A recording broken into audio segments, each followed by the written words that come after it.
is this political prosecution that we're seeing. When they go in and they try to demand a ludicrously speedy trial, nakedly for the purpose of getting it done before the election, I think that the obstruction in Florida is the single greatest threat. There's no way you're going to be able to pick a fair and impartial jury to try, U.S. v. Clinton. Is this political prosecution that we're seeing? Is this going to become the norm? I believe that it is politically motivated. I think certainly the two state prosecutions are without a doubt politically motivated. I think that the federal prosecutions are, because of the disparate treatment of him to other, similarly situated defendants, I do see politics involved there. And I think that, I don't like to be the guy saying, "Oh, it's a political witch hunt." I don't like using the word witch hunt at all. But here's the thing: when they go in and they try to demand a ludicrously speedy trial, nakedly for the purpose of getting it done before the election, you feed that narrative. If you are engaging in litigation strategies that are so obviously intended to be timed related to the election, you feed the credibility of those that say that it's a political witch hunt, that it's election interference. And I look at this, I have a different perspective on these things, not only because of my prior personal involvement, but also because I spent a career working in the federal criminal justice world. And so when I look at the manner in which these prosecutors are acting as compared to every other case, it's that delta of the treatment that supports, the conclusion that it's being done for political purposes. Are there any charges that you believe may be valid, a legitimate concern?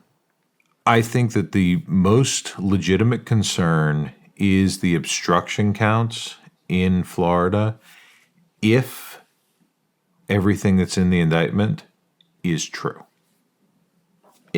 Big if. I've obviously had a lot of success in my career going in and winning cases where the things that they put in the indictment turned out not to be true. So I don't believe everything the DOJ writes into an indictment. Okay. But if all of the allegations, if everything in all of these indictments were true, I think that the obstruction in Florida is the single greatest threat. My next concern is fair trial. The jury. Good luck. Exactly. I remember when I interviewed Eddie Gallagher, he talked extensively about how they tried to, well, they didn't try, they did pack the jury. Is there even any hope that they will have a fair trial with a legitimate jury? And how would you even, I'll ask that question later. Here's the problem with that. That is an issue for any defendant in a high-profile case. And certainly any politically charged case. Can you find jurors who will be fair? Sure. The Georgia grand jury was not unanimous. There were people in there that thought he should not be indicted. I'm sure that the grand jury in D.C. also was not unanimous.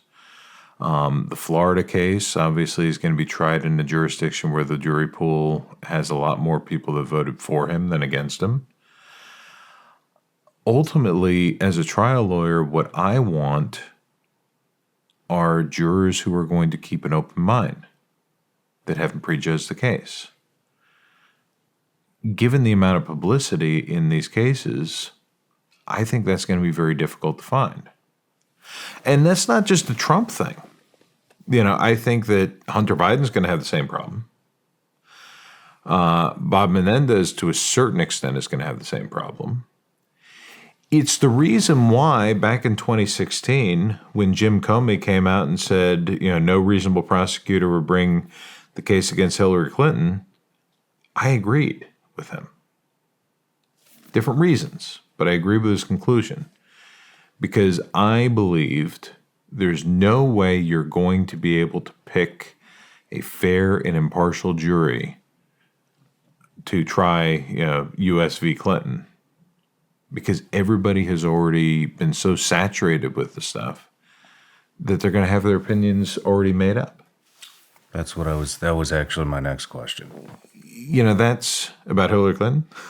About Trump. Yeah, you can't find a jury, I don't think, that's not going to bring their own, Baggage. Yeah.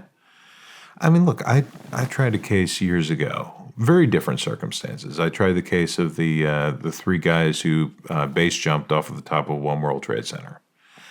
And it was big news in New York at the time. The GoPro video footage was, amazing. It got millions of views on YouTube.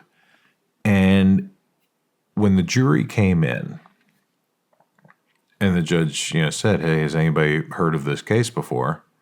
We lost half the panel right there. Because half the panel stood up and they got in line and they said, yes, I've heard of this case. Have you formed an opinion of this case? Oh, yeah, what they did was freaking awesome.